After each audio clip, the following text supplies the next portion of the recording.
गाई 2 महिन्यापासून पातळ शेण टाकत आहे, उपाय सुचवा. आता याच्यात जेव्हा पातळ संडास असेल तर दोन दोन गोष्टी आपण लक्षात ठेवायला पाहिजे, म्हणजे ऑब्झर्व केले पाहिजे. गायीकडून आपण पाहताना दोन दोन गोष्टी जेव्हा पातळ असेल ते लक्षात घ्यायला पाहिजे.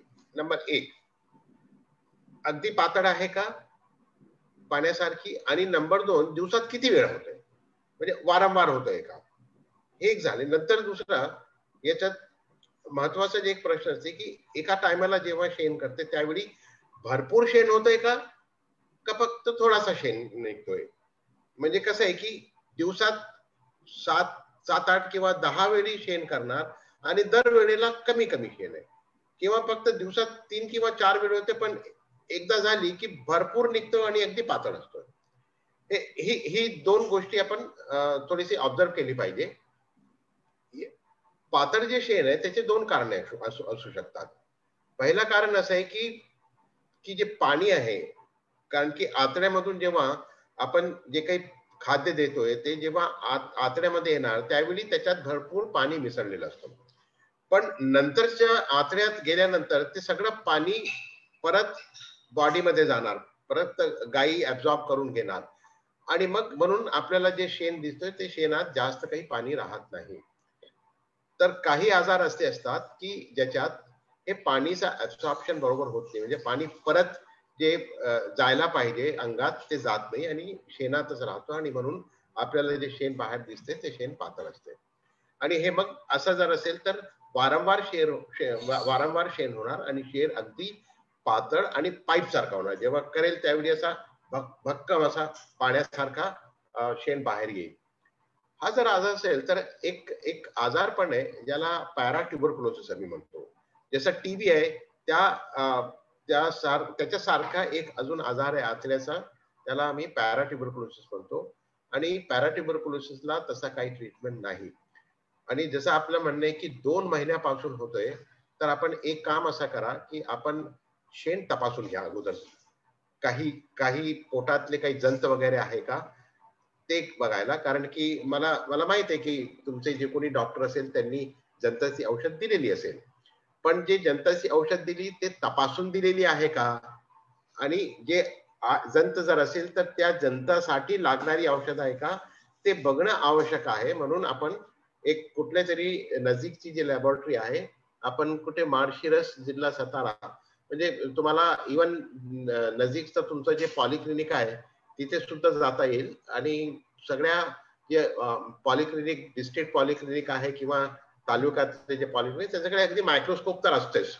आणि मग त्याच्यात तुम्ही त्यांना सांगा तपासून घ्यायला. आणि जर काही जंत असेल तर मग त्या हिशोबाने ते डॉक्टर तुम्हाला सांगतील ते तुम्ही करा. आणि जर जंत नसेल आणि पॅराट्युबरकुलोसिस असेल तर त्याला काहीही इलाज नाहीये पॅराट्युबरकुलोसिसला. तर सर्वात अगोदर तुम्ही एक काम असं करा की ह्या गायीला बाजूला बांधा. आपल्याकडे जर दुसरे सुद्धा गायी असतील तर शेणापासून दुसऱ्या गायीला हा रोग जाऊ शकतो, म्हणून आपण या गायीला आपण सेपरेट ठेवा. जंताची औषध जंत जे आहे त्याचे तपासून घ्या. आणि तुमचे जे कोणी डॉक्टर असेल त्या डॉक्टरांना सांगा मला फोन करायला, आणि मग मी त्यांना सांगणार की याला काय काय औषध त्यांनी दिले ते त्यांना विचारणार, आणि मग कुठली औषध द्यायची आहे म्हणजे द्यायचे ते मी त्यांना मग सांगू शकतो, आणि तसं मग आपण याची उपाययोजना आपल्याला करता येईल. पातळ आणि आणि आपल्याला कसं आहे की पातळ संडास जर होत असेल, आता पातळ ची काय डेफिनेशन आहे ते थोडंसं आपण लक्षात घेतलं पाहिजे. कारण की बरेचसे लोक मला फोन करून सांगतात की सर पातळ पातळ पातळ संडास आहे, आणि खरं बघितल्यानंतर मला असं वाटतं की काही जास्त पातळ नाही आहे, त्याच्यात थोडंसं पाणी आहे, अगदी पातळ नाही आहे. तसं जर असेल तर ते काही आजारपण आम्ही धरत नाही. आजारपण आम्ही कधी धरणार की जेव्हा अगदी पातळ आहे आणि खाली पडल्यानंतर जसा शेणाचा जसा पोटा तयार होतो तसा जर तयार होत नसेल आणि त्याच्यात म्युकस आणि रक्त वगैरे असं जर असेल तर मग त्यावेळी आम्ही म्हणतो की हे आजारपण आहे. नाहीतर काही वेळा ऍसिडोसिस किंवा तुमचा खाद्यपदार्थात जर पाणी वगैरे जास्त असेल किंवा काही दुसरा जर प्रकार असेल तर काही वेळा आपल्याला थोडासा पातळ आपल्याला शेण आपल्याला दिसणार आहे. तर याच्यात सूचना मी अशी देणार की तुमचे जे कोणी डॉक्टर असतील त्यांना मला फोन करायला सांगा, किंवा तुम्ही त्यांच्याकडून माहिती घ्या की कुठली कुठली औषध दिलेली असेल तर, आणि मग मी तुम्हाला सुचवू शकतो की याला काय करावं लागणार आहे. दुसरं आहे, गायीचा वार लवकर पडत नाही त्यावर उपाय सुचवावेत. हा सुद्धा एक फार म्हणजे जनरल प्रॉब्लेम आहे आणि बरेचसे शेतकऱ्यांना हा प्रॉब्लेम होतो. आता किती तास लागायला पाहिजे, म्हणजे व्याल्यानंतर जे वार आहे ते किती किती म्हणजे तासात बाहेर निघायला पाहिजे. आता याची म्हणजे कोणी सांगणार तुम्हाला की 12 तासात, 24 तासात, 48 तासात, आणि हे अवलंबून असतं की आतला जे काही माय अंग आहे ते माय अंगचं जे कॉन्ट्रॅक्शन ज्याला म्हणतो, की जेव्हा नंतर एकदा वासरू आल्यानंतर जे कॉन्ट्रॅक्शन राहतोय ते मायंगात, त्याच्यामुळे ते बाहेर निघतोय. आणि ते जे कॉन्ट्रॅक्शन आहे मायंगाचे, त्या कॉन्ट्रॅक्शन साठी सर्वात अगोदर जी गोष्ट आहे कॅल्शियमची आवश्यकता असते. आणि काही वेळा असा होतो की आपण जेव्हा व्याल्यानंतर आपण जेव्हा दूध काढतो त्यावेळी कोलेस्ट्रॉल ज्याला म्हणतो, चीक आपण ज्याला म्हणतो, ते जेव्हा आपण काढून घेतो त्यावेळी थोडीशी कॅल्शियम जे आहे ते कॅल्शियम रक्तात कमी होतोय, आणि रक्तात कमी कॅल्शियम असल्यामुळे ते मायंगाचे कॉन्ट्रॅक्शन बरोबर व्यवस्थित होत नाही.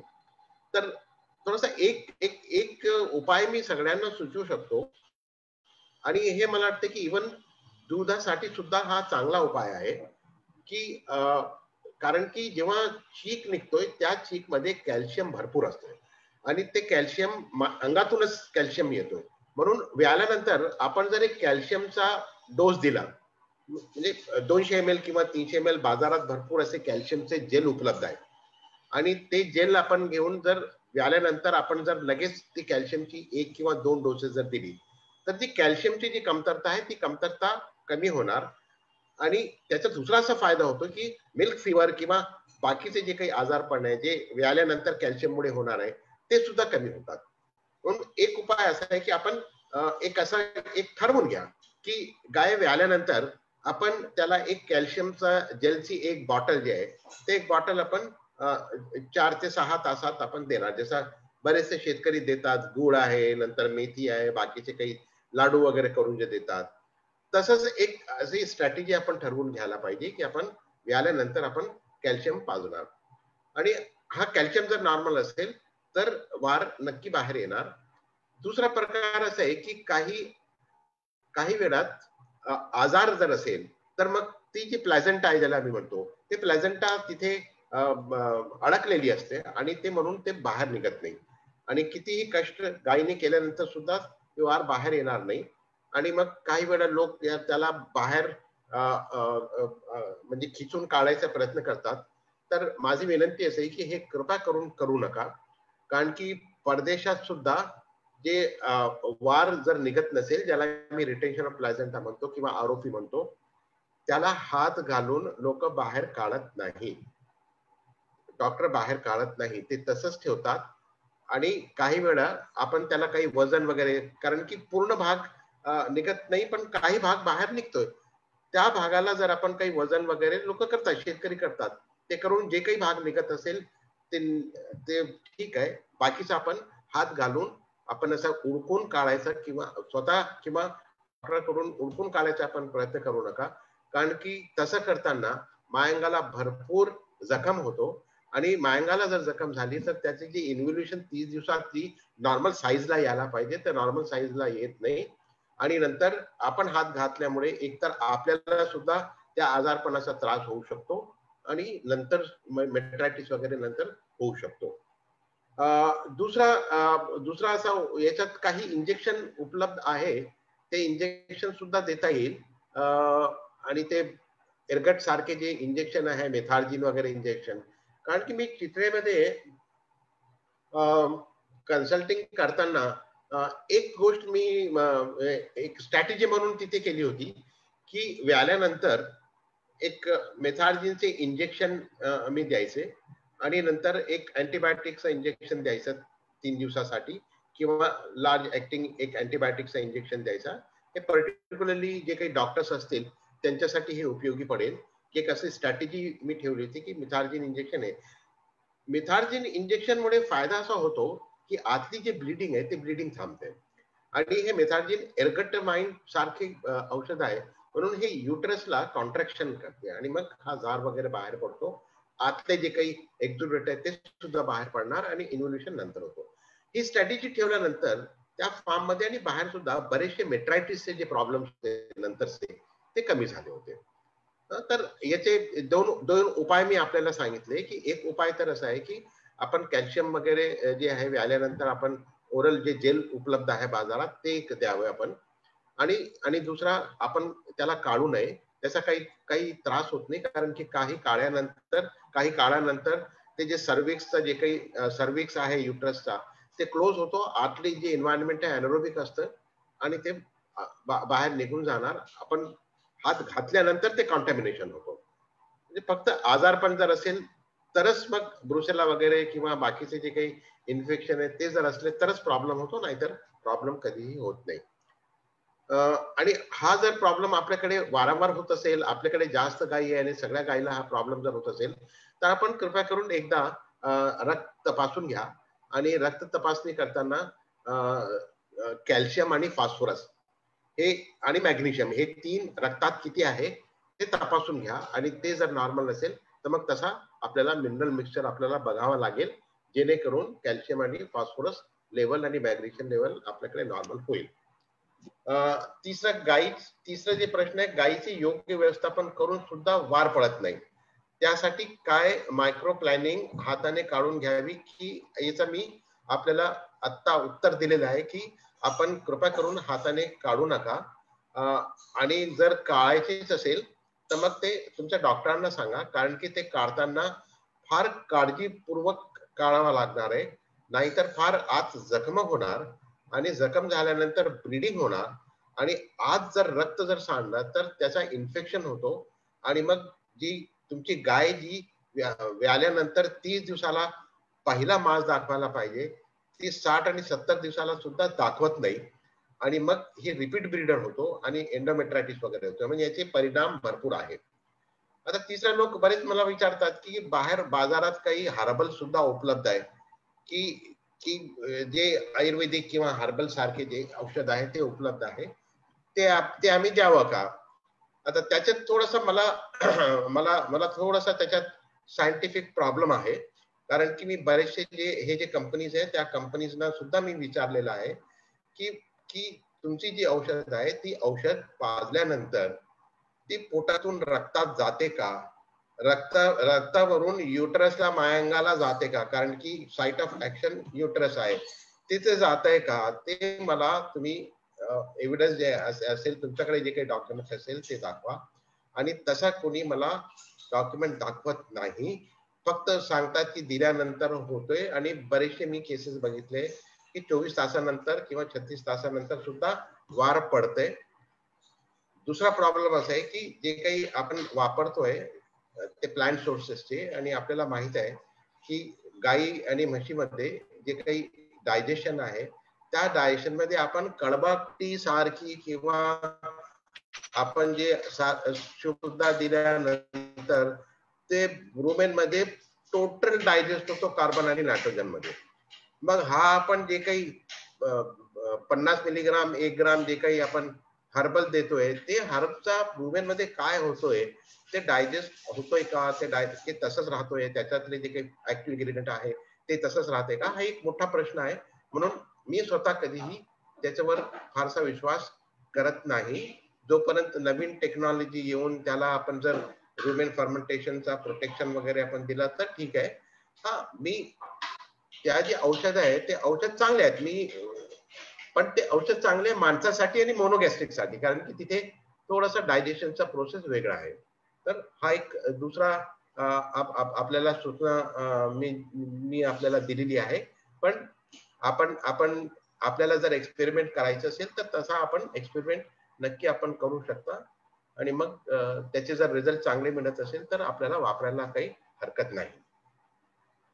गायी व्याल्यानंतर तिने जर वार खाल्ली तर काय परिणाम होतो? अजिबात ही गोष्ट होऊ देऊ नका. कारण की जे काही वार वगैरे निघतोय त्या वारला लवकरात लवकर तिथून उचलून कुठेतरी आपल्याला त्याचा डिस्पोजल, विल्हेवाट आपल्याला करावी लागणार आहे. कारण की फक्त गायी नाही, कुत्र्यांनी किंवा बाकीचे काही जनावर आपल्याकडे जर असतील फार्म मध्ये आणि त्यांनी सुद्धा जर खाल्लं तर त्याचा नक्की त्याला प्रॉब्लेम होणार आहे.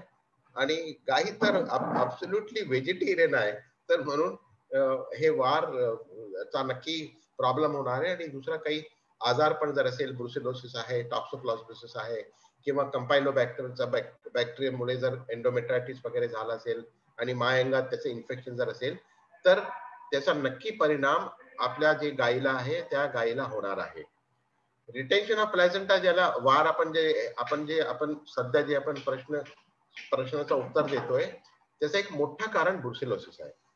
आणि ब्रुसेलोसिसची म्हणून आपण ब्रुसेलोसिसची टेस्टिंग आपण आपल्या फार्मची करून घ्यायला पाहिजे. आणि जिथे जिथे जास्त हे असले जे केसेस आहे ते होत असेल तर ते केलं पाहिजे. कारण की हा आजार जनावरांपासून माणसांना होऊ शकतो. आणि याचे जे काही ऑर्गॅनिझम्स आहे, बॅक्टेरिया आहे, ते बॅक्टेरिया जेव्हा गायी वेणार त्यावेळी आणि जे वार वगैरे आहे त्याच्यात बिलियन्स ऑफ बॅक्टेरिया असतात. आणि म्हणून त्याला जेव्हा तुम्ही हाताळणार त्यावेळी ग्लव्स वगैरे घाला.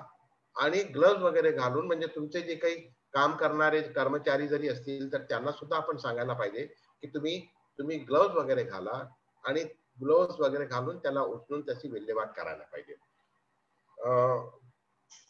नंतर थंडीत दुधातील प्रथिनेचं प्रमाण का कमी येते व त्याचे काय उपाययोजना करावी? आता हे जे प्रोटीनचं जे प्रमाण कमी येते म्हणजे किती कमी येते ते थोडंसं आपण मला जर याची जर कल्पना दिली की नक्की आपल्याकडे नेहमी किती प्रोटीन येतोय आणि नंतर प्रोटीनची कमतरता किती झालेली आहे ते जर मला जर कळलं तर मग मी आपल्याला त्याचा उपाय आपल्याला सांगू शकतो. आणि याचं मूळ जे कारण आहे ते आहे आपण जे काही प्रोटीन खाद्यात देतो त्याच्यात रुमेन डिग्रेडेबल प्रोटीन आणि अनडिग्रेडेबल प्रोटीन म्हणजे बायपास प्रोटीनचं प्रमाण किती आहे. आणि ते बरेचसे जे खाद्य पदार्थ आहे त्याच्यासाठी आता हा प्रमाण उपलब्ध आहे. तर मी आपल्याला मग सांगू शकणार की कुठले पदार्थ दिले तर बायपास प्रोटीन जास्त राहतोय आणि कुठली पदार्थ दिली तर ते प्रोटीन रुमेन मध्ये डायजेस्ट होणार. तर तुमचं जे खाद्यचा जे फॉर्म्युला आहे ते जर मला तुम्ही कळवलं सुभाषला सांगून किंवा यांना सांगून मला जर कळलं तर मी तुम्हाला नक्की याची बॅलन्सिंग करून तुम्हाला मी सांगू शकतो. पण याचा जे बेसिक आहे ते आहे आपण जे काही प्रोटीन देतोय ते प्रोटीन मध्ये रुमेन डिग्रेडेबल आणि नॉन डिग्रेडेबल किंवा बायपास प्रोटीनचा प्रमाण किती आहे. आणि ते एक आता नवीन जे संशोधन झालंय त्याच्यात असं ठरवलं आहे की ते जर त्याच्यात जर प्रमाणात जर कमी आणि जास्त जर होत असेल तर प्रोटीनवर सुद्धा याचा परिणाम होऊ शकतो. दुसरं एक कारण आहे प्रोटीनचा प्रॉब्लेम आहे ऍसिडोसिसचा प्रॉब्लेम आहे. जेव्हा सबक्लिनिकल ऍसिडोसिस होत असेल त्यावेळी सुद्धा आपल्याला हा प्रोटीनचा जे प्रॉब्लेम आहे ते प्रॉब्लेम येऊ शकतो. तर म्हणून याला थोडासा इन्व्हेस्टिगेशन करावं लागेल. थोडी मला जास्त माहिती दिली तर मग मी आपल्याला नक्की उपाय सांगू इच्छितो. मी वारंवार आपल्याला ही गोष्ट आपल्याला यामुळे सांगतोय की आपण थोडस सायंटिफिक अप्रोच घेऊया. कारण की बरेचसे आता आपण मेडिकल मध्ये सुद्धा आता बघितलं असेल की डायग्नोसिस जर करेक्ट जर करायचे असेल तर आपल्याला काही माहिती आपल्याकडे पाहिजे त्याची आणि नंतर काही टेस्टिंग केली पाहिजे. ते जर असेल तर मग नक्की निदान होतं आणि मग नक्की निदान झाल्यानंतर मी आपल्याला नक्की त्याचा उपाय काय ते सांगणार.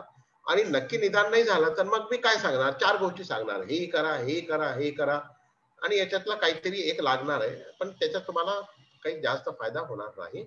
म्हणून थोडीशी आपण प्रश्न सुद्धा आपण जेव्हा देणार त्यावेळी जर आपण त्याची थोडीशी माहिती जर त्याच्यासोबत जर दिली तर आम्हालाही निदान करायला त्या सोपं पडणार आहे. ते मागचे जे प्रश्न होते ते थोडे एकसारखेच आहेत, त्याची जरा मी परत माहिती घेऊन पुढच्या वेळेला परत देतो व्यवस्थित. Okay okay. हा हा हे पुढचे घेऊ आता प्रश्न. आणि आणि काही डॉक्टर गायकवाड काही हा. प्रश्न जर इम्पॉर्टंट असतील हो शेतकऱ्यांसाठी हो आणि रिपीट जरी होत असेल तर घ्यायला काही हरकत नाही, कारण की काही गोष्टी आपल्याला जसा फीड बॅलन्सिंग आपल्याला वारंवार सांगावं लागणार आहे शेतकऱ्यांना, म्हणजे एक थोडीशी बरोबर. हॅमरिंग आपल्याला आपले करावं लागणार की जसा वर्मचा प्रॉब्लेम असेल आणि त्याला मग टेस्टिंग करून घ्या आणि मग टेस्टिंग करून तुम्ही वर्म द्या. असले जे प्रश्न आहे त्याला आपण वारंवार जरी आपण सत्रात जर घेतले आणि आपण त्याचं उत्तर दिले तर अजून लोकांना त्याची थोडीशी कल्पना येणार की हा हा प्रॉब्लेम इम्पॉर्टंट प्रॉब्लेम आहे आणि मग त्याच्यात आपण चेंज करून आणू शकतो. चालेल चालेल सर. काही वेळेस गाय रवण करत नाही, शांत असते, अशा वेळेस काय करावे? आता कसं आहे की गायीचं 24 दिवसाचा जे 24 तास जे आहे ते 24 तासात गाय काय काय करते त्याची आपल्याला कल्पना असायला पाहिजे. असं नाही की 24 तास रवंतच करत बसणार.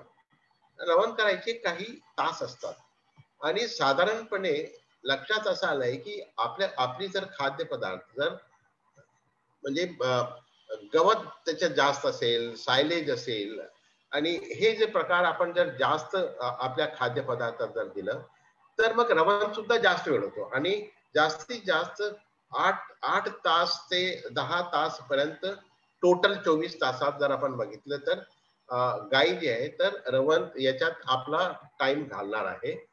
6 ते 8 तास जे आहे ते खाली बसून आराम वगैरे करायला घालणार आहे आणि 3 ते 4 तास जे आहे ते खाण्यासाठी करणार आहे. अशी 24 तासात गाय काय काय करणार त्याचं एक नक्की प्रमाण आहे.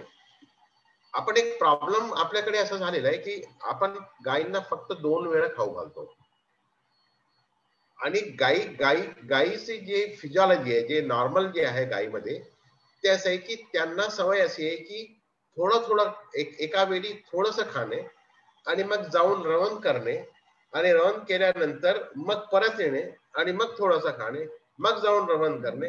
हा जे आहे हा नॉर्मल त्यांचा रुटीन आहे. आपण काय करतो ते नॉर्मल रुटीन डिस्टर्ब करतो आणि आपण 2च वेळा त्यांना खाऊ घालतोय आणि आणि म्हणून आपल्याला जर शक्य असेल तर एक थोडासा हे ट्राय करा. काही काही शेतकऱ्यांनी सांगितल्यानंतर हे ट्राय केलेलं आहे की समोर ठेवल्यानंतर त्यांना त्यांना आपण 2 वेळाऐवजी त्यांना ज्याला आम्ही ऍडली म्हणतो की फ्रीडम, फुल फ्रीडम, की तुम्हाला जेव्हा पाहिजे असेल तुम्ही या आणि खा आणि जाऊन मग रवण करा. असं जर केलं तर रवणचं जे काही तास आहे ते मग लांबणार आहे. दुसरं असे की रवण करायला पाणीची आवश्यकता आहे आणि 6 ते 7 वेळा एक गाय जे आहे ते पाणी पिणार आहे. आपण काय करतो की फक्त 2 वेळा आपण त्यांना पाणी पाजवतो. दुसरा प्रॉब्लेम असा आहे की आपण पाणी पाजवतो आपल्या वेळेप्रमाणे, पण त्यांची जी लागणारी जे काही वेळ आहे ते कदाचित वेगळी असू शकतो आणि म्हणून जिथे तुम्ही बघा जिथे गायींना मोकळं सोडलेलं आहे, पाण्याची व्यवस्था केलेली आहे, चारा उपलब्ध आहे, तिथे 24 तासात 2 वेळा जे खाद्यपदार्थ खाणार आहे त्याच्यापेक्षा गाय कमी खाणार, नक्की 10% कमी खाणार. कारण की तिला ठाऊक आहे की आपल्याला जेव्हा लागणार आहे तेव्हा आपल्याला जे खाद्य आहे ते उपलब्ध आहे, जेव्हा मला पाहिजे तेव्हा पाणी उपलब्ध आहे आणि म्हणून ती त्यांचं जे कम्फर्ट लेवल आम्ही ज्याला म्हणतो की ते कम्फर्ट लेवल जास्त असते. म्हणून हा एक तुम्ही ट्रायल करून बघा की फक्त 2 वेळा न देता समोर तुम्ही जेव्हा त्यांना लागत असेल तेव्हा त्यांना ठेवा, कारण की त्यांना डिसाईड करू द्या की त्यांना कधी खायचंय, त्यांना कधी पाणी प्यायचंय. समजा समजा मला सुद्धा कोणी जर सांगितले की नाही मी तुम्हाला फक्त 2च वेळ पाणी देणार, तुम्हाला ताण लागले जरी तुम्हाला फक्त 2च वाजता पाणी मिळणार आहे आणि 7च वाजता पाणी मिळणार आहे, तर चालणार आहे का? नाही चालणार. तसंच गायींचं सुद्धा आहे, चालत नाही. म्हणून आपल्याला थोडस त्यांना मोकळं सोडून पाण्याची उपलब्धता जर करून दिली तर हा जे प्रॉब्लेम आहे ते प्रॉब्लेम कमी होईल. दुसरा काही वेळा शांत राहणार आहे आणि म्हणून थोडस एक लक्षात घ्या की मी जेव्हा कधी कुठल्याही फार्मला जातो त्यावेळी मी काय बघतो, मी एकतर बघतो की किती किती गाय खाली बसलेले आहे, किती गाय उभे आहेत, किती गाय खाद्यपदार्थ खात आहेत आणि किती गाय रवण करतात. याचा एक प्रोपोर्शन आहे.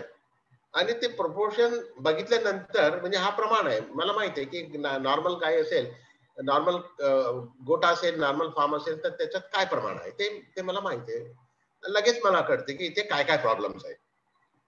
फक्त ह्या ऑब्झर्वेशन मुळे आत गेल्यानंतर शिरल्यानंतर फार्मला कोण काय करतोय, कुठली गाय काय करते, कुठली गाय उभी आहे, 50 जर गाय असेल तर त्यातले किती खाली बसलेले, किती उभे आहेत, किती खाद्यपदार्थ खात आहेत, हे सगळं मी बघून सांगू शकतो की की की एक्झॅक्टली काय.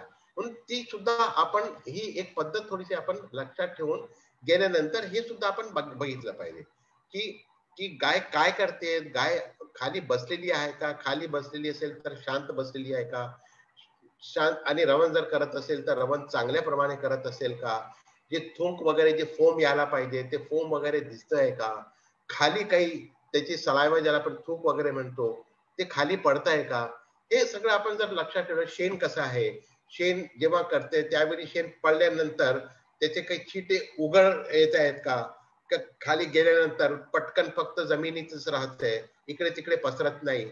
ही लहान सहान गोष्टी आहे, पण व्यवस्थापनासाठी हे फार उत्तम आणि इझी गोष्ट आहे, जेणेकरून आपल्याला बरेचसे काही कळणार आहे आपल्याला की कम्फर्ट लेवल किती आहे, गायी तुमच्या चांगल्या कम्फर्ट मध्ये आहेत का, तुमचं खाद्यपदार्थ जे फायबर आहे ते फायबरची क्वालिटी चांगली आहेत का, रवण बरोबर होतंय का, डायजेशन किती होतंय का, हे सगळं लगेच लगेच आपल्याला कळणार आहे. तर याच्याकडे आपण लक्ष ठेवा आणि आणि त्याप्रमाणे कमीत कमी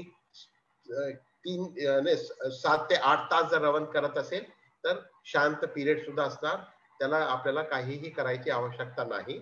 आणि चांगले रवंत जर आपल्याला एन्श्योर करायचे असेल गायीने करायला पाहिजे, तर जसं मी आपल्याला सांगितलंय की आपल्याला ते जे वाढलेला गवत आहे, लांबीचा वाढलेला गवत आहे, ते अर्धा किलो ते 1 किलो आपण द्यायला पाहिजे, कारण ते दिल्यानंतर आत पोटात नेट तयार होतो आणि नेट तयार असल्यामुळे आपण आपण आपण बघाल की जेव्हा रवण करते त्यावेळी जे पोटातला जे काही बाहेर तोंडात जे येते ते एक नेट सारखं असते, म्हणजे गोळासारखं असते आणि त्याला नेट असते आणि ते मग त्याला त्याला जी गाय आहे ती गाय जी आहे तर म्हणजे अजून मॅस्टिकेशन करणार. आणि ते जर नेट होत असेल तर मग पाणी फक्त बाहेर येत नाही ना, आणि पाणी फक्त बाहेर जर आला तर रवण बरोबर होणार नाही. म्हणून ती गोष्ट नेटची जी मी आपल्याला सांगितले की लॉंग स्टेपलची जी गवत आहे ते न कापता न चॅफिंग करता आपण कमीत कमी अर्धा ते 1 किलो सुरुवातीला आपण दिली पाहिजे, जेणेकरून आपल्याला जे रवणचा जे काही इश्यूज आहे ते आपल्याला थोडासा कमी होईल. एक गोष्ट आपण लक्षात घ्यावी की मी आपल्याला जास्त औषध उपचार जास्त सांगत नाही, कारण की मला माहित आहे, मला माझा 30 वर्षाचा जे काही एक्सपिरियन्स आहे त्या एक्सपिरियन्स प्रमाणे आपल्याला मी सांगू शकतो की 90% जे प्रॉब्लेम्स आहे गायीमध्ये ते व्यवस्थापनाचे आणि आणि खाद्यपदार्थ वगैरे हे जे लहान सहान जे गोष्टी आहेत त्याच्यामुळे होतात. फक्त 5 ते 10% प्रॉब्लेम असे आहे की ज्याला औषध औषध लागत असते. म्हणून दरवेळी तुम्ही काही प्रश्न विचारला की मी तुम्हाला काहीतरी औषध सांगणार की याचा इंजेक्शन द्या, त्याचा इंजेक्शन द्या, तसं न करता मी आपल्याला मूळ गोष्ट आपल्याला सांगणार आहे की आपल्याला व्यवस्थापनात आणि याच्यात खाद्यपदार्थात आपल्याला कसा चेंज करावा लागणार आहे आणि काय चेंज करावं लागणार आहे. तर हे थोडीशी गोष्ट आपण लक्षात घ्या.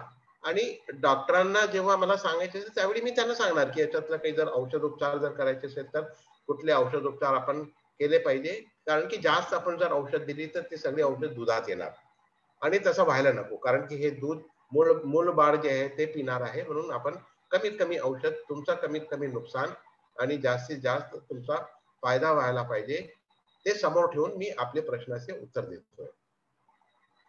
दुसऱ्या गायीच्या कासेतून कधी कधी लालसर दूध येते व कधी कधी रक्ताच्या गाठी येतात.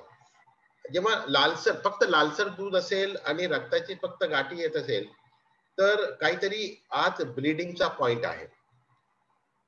त्याचे 2 कारणे असू शकतात. एक तर फक्त निव्वळ ब्लिडिंग आहे, ट्रॉमामुळे कोणीतरी लात मारलेली असेल, पण ते जे प्रकार आहे फक्त तुम्हाला 4-5 दिवस म्हणजे वारंवार नाही होणार आहे. हे वारंवार जर होत असेल, आपल्याला रक्तात गाठी येत असेल आणि प्युअर रक्त असं दिसत असेल आपल्याला, ज्याची क्लॉटिंग झालेली नाही आहे, तसं जर रक्त दिसत असेल तर ते क्लॉटिंग डिसऑर्डर होऊ शकतो. आणि बरेचसे जे क्लॉटिंग डिसऑर्डर गायीमध्ये मी जे बघितले ते कॅल्शियममुळे होतात. की कॅल्शियम रक्तात जर कमी असेल तर रक्त जे क्लॉट व्हायला पाहिजे ते व्यवस्थित होत नाही. डायबेटिस म्हणून एक प्रकार असते, त्याच्यामुळे ते आरबीसी आणि ब्लड कॅपिलरी मधून बाहेर येतो आणि दुधात असतो. तर म्हणून थोडंसं आपण कॅल्शियमचे जे जेल आहे ते आपण देऊन बघा. आणि शक्य असेल तर आपण आपल्याकडे जर 5-7 जर गायी असेल तर कमीत कमी 1-2 गायीमध्ये आपण लॅबोरेटरीला पाठवून सिरम कॅल्शियम एकदा तपासून घ्या.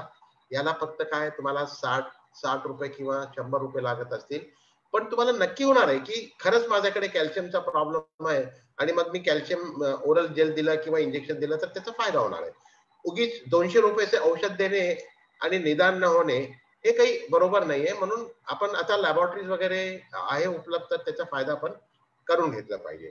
तर एक तर तुम्ही लगेच एक काम असं करा की कॅल्शियम जेल जे बाजारात उपलब्ध आहे ते तुम्ही पाजवा. दुसरा एक गोष्ट लक्षात ठेवा की हे जे दुधात जे गाठी येत आहेत ते फक्त एक थनातून येतोय का 4 थनातून येतोय, हा एक मोठा म्हणजे डिफरन्शिएटिंग पॉइंट आहे निदानासाठी. जर चारही, कारण की क्लॉटिंग डिसऑर्डर असेल, ब्लड मधला काहीतरी अंगातला काही डिसऑर्डर असेल तर त्या आजारपणामुळे चारी मध्ये येणार. कारण की फक्त एका एका एका याच्यात नाही येणार, चारी याच्यात येणार किंवा 2 किंवा 3 मध्ये येणार. पण एकाच येत असेल तर मग ते जे प्रॉब्लेम आहे ते फक्त लोकल ब्लिडिंगचा प्रॉब्लेम आहे. आणि लोकल ब्लिडिंगचा जर प्रॉब्लेम असेल तर त्याच्यासाठी तुम्ही डॉक्टरांना सांगा आणि ते डॉक्टर तुम्हाला ते जे क्लॉटिंगसाठी काही स्टार्डेन वगैरे टाईपचे जे इंजेक्शन असतात ते देऊ शकतात. आणि तुरंत तुम्ही एक काम असं करू शकता की थोडासा कोल्ड फर्मेंटेशन, म्हणजे फ्रीज मधून आपण जे काही बर्फ आहे ते बर्फ आपण घ्या आणि ते बर्फ घेऊन एका कापड्यात हे करून आपण ज्या कासामधून रक्त येतोय त्या कासाला थोडासा बांधून ठेवा. कारण की कोल्ड फर्मेंटेशन केल्यानंतर सुद्धा कॅपिलरी मध्ये जर ट्रॉमा असेल आणि रक्त वगैरे निघत असेल तर ते कमी होऊ शकतं. आणि दुसरा कोआगुलंट वगैरे द्यायचे असेल तर आपण डॉक्टरांची सल्ला घेऊन आपण देऊ शकतो. मस्टायटिस जर असेल तर मग तुम्हाला मस्टायटिसची सुद्धा ट्रीटमेंट सुद्धा करावी लागणार. आणि याच्यासाठी मस्टायटिसची ट्रीटमेंट करण्यापूर्वी एक फार सोपी टेस्ट आहे, सीएमटी टेस्ट म्हणून, कॅलिफोर्निया मस्टायटिस टेस्ट. याला फक्त काय, तुमचं एक 5 ml दूध घ्यायचं आणि 5 ml जे रिएजंट आहे ते घालायचं आणि जेल कसा तयार होतो ते बघायचं आणि त्याच्यामुळे आपल्याला मस्टायटिस आहे किंवा नाही आहे ते आपल्याला ठरवता येते. म्हणून आपण आपले जे डॉक्टर्स आहेत त्यांना आपण थोडस एक त्यांना सुद्धा विनंती केली पाहिजे की बाबा महिन्यात एकदा किंवा की तुम्ही जेव्हा आमच्याकडे येणार त्यावेळी आमच्या सगळ्या गायीची सीएमटी करून घ्या. मग तुम्हाला कळणार की तुमच्याकडे सबक्लिनिकल मस्टायटिस किती आहे, क्लिनिकल मस्टायटिस किती आहे आणि मग त्याप्रमाणे आपल्याला उपाययोजना आपल्याला करता येईल. तर हे सिंपल टेस्ट आहे जे फार्मला करता येते आणि याचे जे काही रिएजंट वगैरे आहे ते उपलब्ध आहे. गोविंद मधले जे काही शेतकरी आहे किंवा बाकीचे जे काही डेअरी कॉपरेटिव्ह आहे ते जे शेतकरी आहे त्यांना विनंती आहे की त्यांच्याकडे ही जर नसेल तर त्यांनी आपले जे दूध संघ आहे त्यांना सांगायला पाहिजे की बाबा आमची महिन्याला कमीत कमी एकदा डॉक्टरकडून सीएमटीची आणि मस्टायटिसची तपास आमची करून घ्यायला पाहिजे. आणि आणि तसं मग त्याला काही म्हणजे 5 पैसे आणि 10 पैशाला ते टेस्ट होते, फार स्वस्त टेस्ट आहे. फक्त महिन्याला एकदा तुम्ही जर केलं तर तुम्हाला नक्की याचा फायदा होणार आहे. नंतरचा प्रश्न घेऊया. हो. गायी गाभण असताना काही वेळेस पिवळसर पातळ सोट टाकतात किंवा बऱ्याचदा असा सोट कायम दिसतो, यावर काय नियोजन करावे? हा सुद्धा फार चांगला प्रश्न किरण सोडमिसे यांनी विचारलेला आहे. राणा ते सोमंथडी फलटणचे आहे, फलटणचे शेतकरी आहेत. बहुतेक गोविंद फाउंडेशन चे शेतकरी आहेत. मोठा गोठा आहे सर त्यांचा, 125 गायी आहेत त्यांच्या. हो. आणि चांगला रिझल्ट आहे. ओके ओके, अभिनंदन अभिनंदन आपला किरणजी. हे जे बघा, गायी गाभण असताना काही वेळेस दिवसात जे पातळ सोट आहेत ते वजन म्हणून येते. आपण लक्षात घेतले पाहिजे की आपला जे वासरू आहे ते मायंगात आहे. आता मायंगात जेव्हा वासरू आहे त्यावेळी एक त्याच्या एक ज्याला आम्ही सर्व्हिस म्हणतो ते सर्व्हिस बंद होतोय आणि एकदा सर्व्हिस इतका टाईट बंद होतोय की आतला कुठलाही फ्लुइड, कुठलाही पाणी, कुठलाही बाहेर निघू शकत नाही. जर बाहेर निघाला की मग समजायचं की सर्व्हिक्स ओपन झाला. आणि सर्व्हिक्स जर ओपन जर होत असेल आणि सर्व्हिक्स जर ओपन जर होत असेल तर त्याच्या मग त्याचं कारण आहे की मग ते अबॉर्शन होणार आहे, मग ते वासरू फेकणार आहे.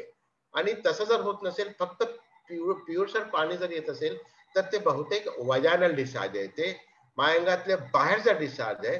आणि त्याच्यासाठी आपण जर डॉक्टरांना जर सांगितले की वजायनायटिस, म्हणजे थोडंसं लक्षात घ्या की वजायनायटिस आहे, व्हेजिटेटिव्ह वजायनायटिस सारखा प्रमाण आहे, मग ते तुम्हाला औषध लिहून देतील की जी औषध ती जी आहे औषध आहे ते वजायनाला फक्त लावायची असते, पेस्ट सारखी असते. ते जर लावली तर ते हे जे डिस्चार्ज आहे ते डिस्चार्ज आपला कमी होणार. पण बाकीचे जे ल्युगाल्स आयोडीन किंवा टिंक्चर आयोडीन वगैरे हे कृपया करून वापरू नका, कारण की हे फार इरिटंट असतात आणि याचा मोठा इरिटेशन होतो. हे जे वजायनल म्युकस मेम्ब्रेन वगैरे हे फार सेन्सिटिव्ह म्युकस मेम्ब्रेन्स आहे आणि याला आपण जर असे जर इरिटंट जर गोष्ट जर लावली तर त्याचा भरपूर हानिकारक प्रमाण होतो. म्हणून हे थोडेसे लक्षात घ्या. बाजारात याचे फंगल किंवा बॅक्टेरियल जर वजायनायटिस असेल तर याचे औषध उपलब्ध आहे. फक्त तुमच्या डॉक्टरना सांगा, ते तुम्हाला लिहून देतील, किंवा तुम्ही मला डायरेक्टली जर फोन केला तर मी तुम्हाला सांगू शकतो की कुठली औषध याच्यासाठी तुम्ही देऊ शकता. किंवा डॉक्टर गायकवाडकडे मी सांगणार की असे जे काही प्रॉब्लेम्स असतील त्यावेळी तुमचे जे डॉक्टर्स आहेत त्यांनी काय करायला पाहिजे. पण काळजी करायची आवश्यकता नाही, कारण की हे मायअंगातून मायअंग जे आहे ते त्याच्या बाहेरचा इन्फेक्शन आहे आणि याचा बहुतेक परिणाम आपल्या वासरूवर होत नाही किंवा अबॉर्शन वगैरे होणार नाही. फक्त काळजी घेतली पाहिजे की कळ, म्हणजे गाई आपली कळ जर घेत असेल आणि मग ते पाणी वगैरे जर बाहेर येत असेल तर मग ते अबॉर्शनचा प्रकार होऊ शकतो आणि मग त्याच्यासाठी लगेच तुम्हाला आपल्या डॉक्टरांना आपल्याला बोलवावा लागणार आहे. नंतर कुठला वेळेस पुढचा प्रश्न थोडा रिपीट आहे मागच्या वेळेचाच, पण थोडा कॅल्शियमचा असल्यामुळे परत घेतलाय. कॅल्शियम तरी सुद्धा व्यायानंतर ती बसली. म्हणून आपण नियमित कॅल्शियम चालू होते. आता कॅल्शियम देताना म्हणजे प्रश्न चांगला आहे, आणि कारण की हा लोकांना भरपूर प्रॉब्लेम्स आहे, म्हणून मी यावेळी सुद्धा हा प्रश्न घेतोय उत्तरासाठी. बघा, आपण देतोय, आपण कॅल्शियम देतोय, फॉस्फरस देतोय, मॅग्नेशियम देतोय, सगळं देतोय, पण ते अंगाला लागते का, हा एक मोठा प्रश्न आहे. आणि म्हणून एक तर कसं आहे की आपण जेव्हा मिनरल मिक्सचर वगैरे जेव्हा देतो त्यावेळी जर तुमचा मोठा फार्म असेल किंवा कमीत कमी मला असं वाटतं कमीत कमी वर्षात एकदा तरी रक्ताची तपासणी आपण करून घेतली पाहिजे. कॅल्शियमसाठी, फॉस्फरससाठी, मॅग्नेशियमसाठी आणि युरियासाठी, हे 3 गोष्टीसाठी जर आपण जर रक्ताची तपासणी केली तर मग आपल्याला बरेचसे गोष्ट करते. मी मिनरल मिक्सचर देतो ते खरं आहे का, कारण की मिनरल मिक्सचर दररोज देणे आणि वर्षभर मिनरल मिक्सचर देतो पण त्याचा कॅल्शियम जर अब्सॉर्ब होत नसेल, अंगाला लागत नसेल, तर त्या मिनरल मिक्सचरचा काय फायदा. म्हणून आपल्याला काही वेळा आपण जर असा प्रॉब्लेम होत असेल तर लॅबोरेटरीला, डॉक्टर सूर्यवंशीची लॅबोरेटरी आहे जवळपास, त्यांच्याकडे पाठवून, म्हणजे किंवा कुठल्याही पॅथॉलॉजी लॅबोरेटरीला, कारण की हे जे टेस्ट आहे ते माणसात जसे टेस्ट आहे ते गायी सुद्धा तेच टेस्ट करतात. त्यांना फक्त सांगून की मला फक्त सिरम मध्ये किंवा रक्तातला कॅल्शियम तपासून घ्यायचं आहे, कॅल्शियम फॉस्फरस, त्याच्यासाठी मला ट्यूब द्या. त्यांनी जर ट्यूब दिली तर त्याच्यात डॉक्टरला सांगून रक्त एक 10 ml आपण जर रक्त त्याच्यात घेतलं आणि 1-2 तासात जर लॅबोरेटरीला दिले तर ते आपल्याला दुसऱ्या दिवशी आपल्याला कॅल्शियम आणि फॉस्फरस किती आहे ते आपल्याला सांगू शकतील, जेणेकरून नक्की निदान होईल आणि मग नक्की आपल्याला कळणार की हा कॅल्शियमचा प्रॉब्लेम आहे आणि मग आपण कॅल्शियम देऊ शकतो. जर कॅल्शियम नॉर्मल असेल तरी पण जर खाली बसलेली असेल तर मग त्याचे दुसरे कारण असू शकतात. पण 90% केसेस मध्ये मला माहिती आहे की हा जे प्रॉब्लेम आहे हा फॉस्फरस मुळे होतोय जास्त, अँड नॉट कॅल्शियम. आणि बरेचसे जे फॉस्फरसचे जे सोर्सेस मिनरल मिक्सचर मध्ये जे दिलेले आहे त्याची बायोअवेलेबिलिटी फार कमी आहे. म्हणून आपण कॅल्शियम आणि फॉस्फरस तपासून घ्या आणि ती जी रिपोर्ट आहे ते आपण आपल्या डॉक्टरला दाखवा आणि मग डॉक्टर आपल्याला सांगेल की काय करायला पाहिजे. दुसरा, त्याची बॉडी कंडिशन स्कोर कशी आहे ते सुद्धा बघायला पाहिजे, कारण की जेव्हा गाई वेणार त्यावेळी फार त्रास होते गाईला. हे सुद्धा एक लक्षात ठेवा आपण, की गाईला फार त्रास होतोय, कारण की मायंगाचे कॉन्ट्रॅक्शन, वासरू बाहेर येतोय आणि त्याला 12 काही काही वेळा 6 तास 8 तास कड देणे, त्याच्यात फार गाईला त्रास होतो. आणि म्हणून काही वेळा गाई शांत बसणार सुद्धा खाली, मग त्याला डिस्टर्ब करू नका. म्हणजे लगेच व्यायानंतर उभे राहायला पाहिजे, दूध दिले पाहिजे, खायला पाहिजे, म्हणजे असं सगळ्या गाईला होणे शक्य नाहीये. तर जर बाकी मसल मध्ये काही होत नसेल, अंगाला काही ट्रेमर वगैरे होत नसेल, गाय बसून सुद्धा पाणी पित असेल, रवण करत असेल, तर तिला थोडस शांततेची आवश्यकता आहे. थोडंसं बसू द्या तिला 8-10 7-8-12 तास, आणि मग ती नंतर उभी राहणार. आणि मग जे काही थकवा आलेला आहे ते थकवा सुद्धा दूर होईल. नंतरचा प्रश्न घेऊया डॉक्टर गायकवाड. एक दोन प्रश्न आपल्याला घेता येईल. मुक्त संचार गोठ्यात जास्त माशांचा त्रास होतो व त्याचा गायींना त्रास होतो, यावर काय उपाय योजना करावी, हे प्रश्न विचारलाय दादा डांगेंनी, तोंडले, तालुका मान जिल्हा सातारा. आता माशा जे आहे तुमच्याकडे जे जास्त होत आहे त्याचा मूळ कारण मी तुम्हाला सांगतो. तुमची जी शेण आहे त्याची विल्हेवाट, त्याची जर विल्हेवाट व्यवस्थित जर होत नसेल, काही वेळा शेतकरी काय करतात की शेण उचलतात आणि बाजूला टाकल्यानंतर शेणाचा ढीप तयार होतो. ढीप तयार जर झालं की मग कसं आहे की सूर्यामुळे वरची जी थर आहे ती थोडीशी ड्राय होते, पण आतली जी थर आहे ती तसंच राहणार. आणि त्याच्यामुळे काय होते की हे जे मासे आहे ते सगळे अंड तिथे देणार, आणि अंड दिल्यानंतर पिल्ले तिथून होणार आणि माशाचं प्रमाण जास्त होणार. तर तुम्हाला याच्याकडे लक्ष द्यावं लागेल की शेणाचे जे विल्हेवाट आहे ते कसं होत आहे. आता तुमचा मुक्त संचार गोठा आहे, आणि मुक्त संचार गोठा जर होत असेल तर मग तुम्हाला दोन गोष्टी तुम्हाला लक्षात ठेवावी लागणार, की कदाचित तुम्ही शेण जे काढायचे जे वेळ आहे ते थोडस त्याला तुम्ही वेळेवर काढत नाहीये, आणि म्हणून शेण तिथे तुमचा जे आहे गोठा आहे तिथेच राहतोय, आणि त्याच्यावर मग लघवी वगैरे केल्यामुळे तो जे शेण आहे ते शेण तिथेच राहतोय आणि ओला राहत नाही तुमचा गोठा. आणि दुसरं जे आहे, तुम्ही बाहेर जे शेणची विल्हेवाट जे करताय ते शेणची विल्हेवाट करताना थोडासा पसरून घ्यायला पाहिजे, ही त्याचा करू नका. आणि मुक्त संचार करत असेल तर वाढलेलं असणार तुमचं शेण, म्हणजे तुमचं जे शेण आहे ते गोठ्यात व्यवस्थित हे होत नाहीये, ड्राय होत नाहीये, आणि म्हणून तुम्हाला हा प्रॉब्लेम येतोय. याच्याकडे जर ह्या दोन गोष्टीकडे जर तुम्ही लक्ष ठेवलं तर तुमचा माशांचा प्रॉब्लेम कमी होतोय.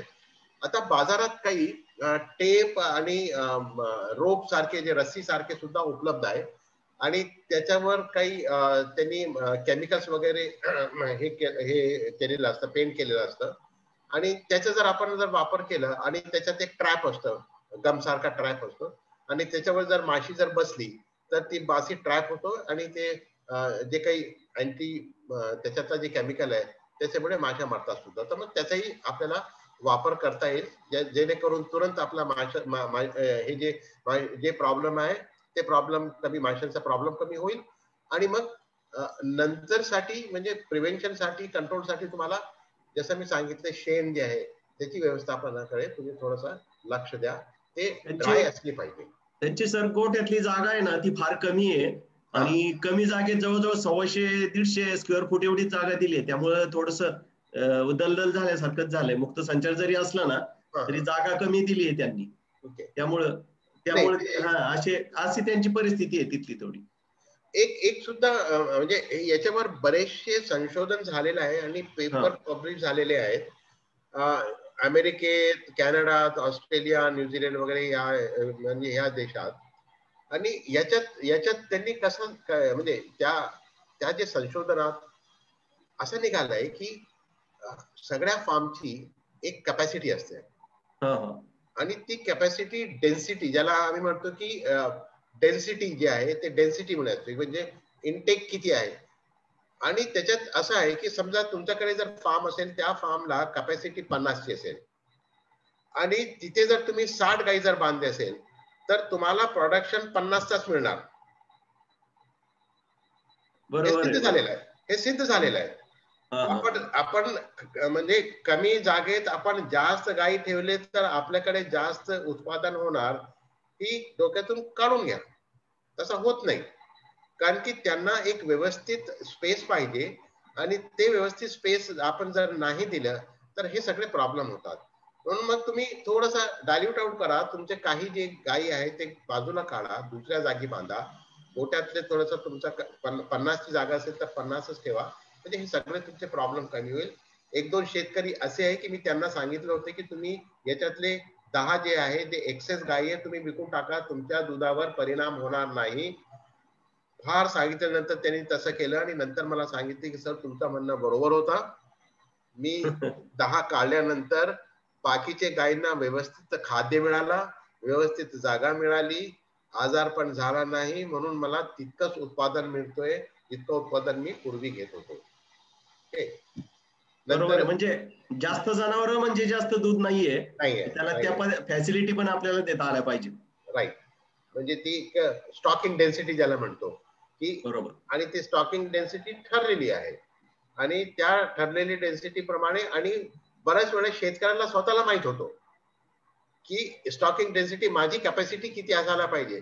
कारण की तुमच्याकडे 20, आणि हे बरेच फार्मला झालेलं आहे की त्यांनी फार्म सुरू केला, नंतर 20 ते 25 झाले, 30 झाले, काही प्रॉब्लेम नव्हता. 30 झाल्यानंतर सगळे प्रॉब्लेम सुरू झाले. म्हणजे ते तुमची क्रिटिकल डेन्सिटी आहे की 30 पेक्षा तुम्ही जास्त गेले की तुमच्याकडे प्रॉब्लेम येणार. ते सगळ्या शेतकऱ्यांना स्वतःला सुद्धा माहित होत होते आणि त्याप्रमाणे एक्सेस मध्ये अजिबात ठेवू नका, आणि एक्सेस जर ठेवलं तर तुम्हाला त्याचा भरपूर त्रास होतो. आता आपण दोन गोचिडचे जे आहे प्रश्न आपण यावेळी घेऊया. म्हणजे हे शेवटचे 2 प्रश्न गोचिडचे आपण घेऊया. गोचिड ताप होऊ नये म्हणून काय करावे व त्यांच्या लक्षणाची माहिती देणे. आता गोचिड जे ताप आहे त्याचे 3-4 आजारपण गोचिडचे जे ताप आहे त्याचे कारण 3-4 वेगवेगळे प्रकारचे आजार आहे, आणि त्यांना जे काही म्हणजे जे एजंट आहे ज्याला आपण म्हणतो की याचं कारण जे आहे ते कारण थोडेसे वेगळे. एक तर आहे बबिशियोसिस, ते एक प्रोटोझो आहे आणि ते टिक मुळे ट्रान्समिट होतो. नंबर 2 जे आहे ते थायलेरिया आहे, आणि नंबर 3 एर्लिकिया म्हणून एक प्रकार आहे, आणि नंबर 4 अनाप्लाझ्मा. असे 4 वेगवेगळे आजारपण आहे जे गोचिडमुळे होऊ शकतात. म्हणून आपल्याकडे जर संकरित गाय असेल तर आपल्याला गोचिडची व्यवस्थापन करणे फार महत्वाचं आहे. आता गोचिड जे आहे ते कुठे होतात ते आपण जर थोडस एक मॅग्निफाईंग लेन्स आपण जर घेतला आणि आपल्या फार्मचा आपण चक्कर घेतला, आणि जिथे जिथे फार्म मध्ये क्रॅक्स आहे, आवारात जिथे जिथे क्रॅक्स आहे, आणि तिथे जर तुम्ही बघितलं ना असं मॅग्निफाय करून, सगळे टिक्स तुम्हाला तिथे दिसणार. आणि ते टिक्स जे आहे सगळे ब्रीडिंग तिथे होतोय, आणि ते टिक्स जे आहे तर ब्रीडिंग होऊन मग गायीच्या अंगावर येणार आहे. म्हणून पहिला आपल्याला जे काम करायचे ते त्यांचे ब्रीडिंग प्लेसेस कुठे कुठे आहे ते आपल्याला शोधून काढावं लागणार आपल्या फार्म मध्ये, आणि ते जे क्रॅक्स असेल किंवा कट असेल कुठे तर त्याला सिमेंट आणि बाकीचे जे काही आहे त्याच्यात बंद करणे. म्हणजे एकदा ब्रीडिंग प्लेस एकदा बंद झाला, नाही तर कसं आहे की गायीवर एक जरी टिक आलं कुठून तरी आणि ते टिक खाली पडून त्या क्रॅक मध्ये गेलं की त्याचे कमीत कमी 10 लाख टिक तयार होणार, आणि 10 लाख टिक झाले की मग तुमचे प्रॉब्लेम वाढले. म्हणून आपल्या गोठातलं जे काही म्हणजे मेंटेनन्स आहे ज्याला आम्ही म्हणतो की फ्लोरचा मेंटेनन्स, नंतर तुमचा दिवाराचा जे मेंटेनन्स आहे, क्रॅक जर झाले असतील तर त्याला बंद करणे, याच्यावर थोडंसं लक्ष घाला. आणि नंबर 2, गोविंद फाउंडेशन म्हणजे डॉक्टर गायकवाडने सुद्धा ट्राय केलेलं आहे, आणि बरेचशा लोकांना मी म्हणजे सांगत असतो की सर्वात बेस्ट गोचिडची व्यवस्थापन जर करायची असेल तर बायोलॉजिकल कंट्रोल. आणि मग त्याच्यासाठी तुम्ही जे आहे तर काही कोंबड्या जे आहे तर आज सोडा, आणि ते जे कोंबड्या आहेत ते कोंबड्या जे काही गोचिड वगैरे असतील ते खातात आणि गोचिडचं प्रमाण कमी होतोय. इंजेक्शन सुद्धा देऊ शकतात, काही इंजेक्शन आहे, नंतर काही औषध सुद्धा आपण लावू शकतो, पण ते किती वेळा लावणार तुम्ही? ते मग फार वारंवार तुम्हाला करावं लागणार. कारण की जर तुम्ही ब्रीडिंग प्लेस तुमची बंद केली नाही आणि इथे फक्त औषध इंजेक्शन दिलं आणि औषध अंगाला लावली की ते औषधाचं जे काही परिणाम आहे ते फक्त 15 दिवस किंवा 1 महिना राहणार. 1 महिना झाले की मग मग गोचिड अजून येणार, कारण की तुमचं ब्रीडिंग प्लेस आहे. हे दोन्ही कार्य तुम्हाला करावं लागणार आहे. आणि सर्वात उत्तम उपाय, तुम्ही जर कोंबडी जर ठेवली, देशी कोंबडी ठेवा. आणि देशी कोंबडी जर ठेवली तर सगळे जे गोचिड आहे ते गोचिड खाणार आणि अंडी तुम्हाला बोनस मध्ये मिळणार. नंतरचा कुठला क्वेश्चन आहे?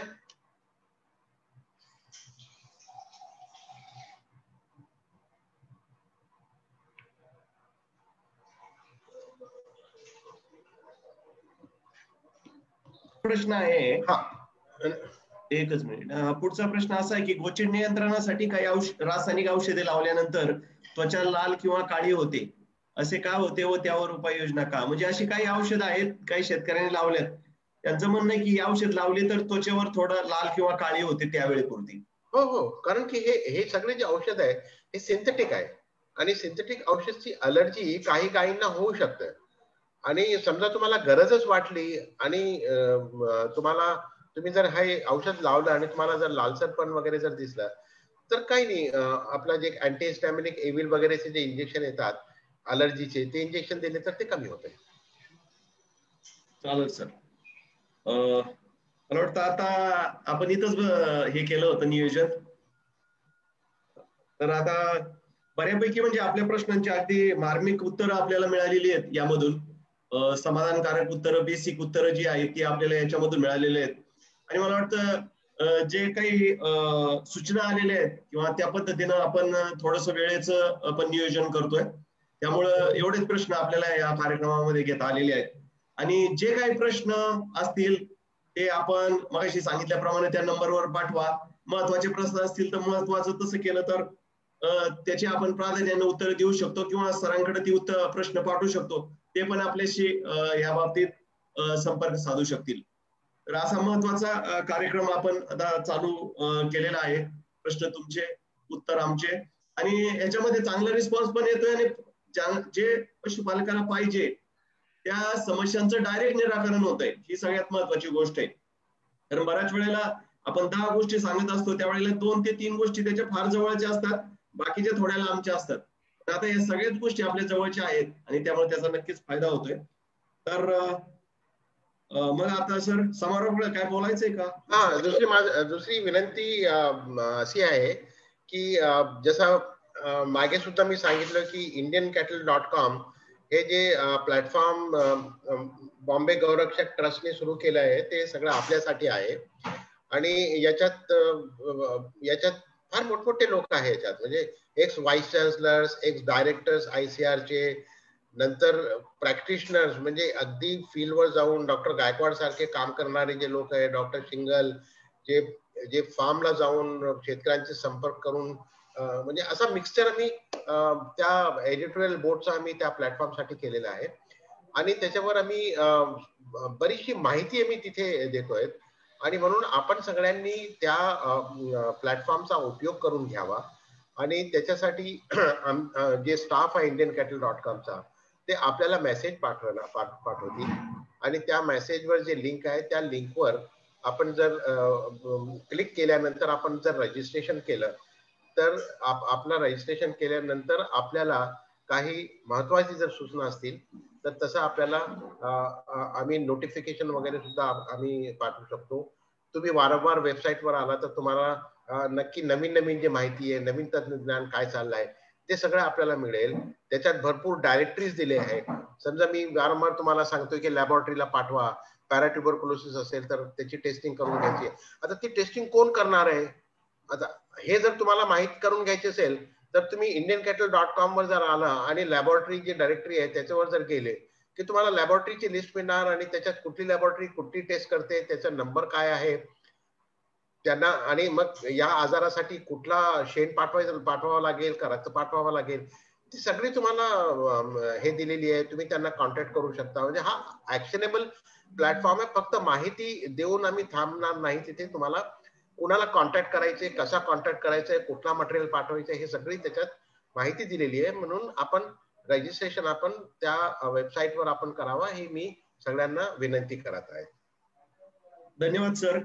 खरं तर इंडियन कॅटल ही ज्या म्हणजे पोर्टलवर जी काय माहिती उपलब्ध आहे त्याच्यामध्ये माहिती देणारे आपण सांगितल्या पद्धतीनं फार अनुभवी व्यक्ती याच्यामध्ये आहेत आणि सगळ्यांनी शेतकऱ्यांबरोबर काम केलेलं असल्यामुळं मार्मिक उत्तरं आपल्याला त्या ठिकाणून मिळू शकतात. तरी ज्या शेतकऱ्यांना आता उत्तर मिळालेत किंवा ज्यांना उत्तरांची अपेक्षा आणि ज्यांना आपल्या प्रश्नाचं सोल्युशन घ्यायचंय त्यांनी भविष्यात आता जे आपल्या लिंकवर किंवा आपल्याला एक लिंक दिलेली आहे त्याच्यावर जर आपण रजिस्ट्रेशन केलं तर आपल्याला भविष्यामध्ये ही सगळी माहिती उपलब्ध होईल. ते पण फायदा आपण घेऊ शकता.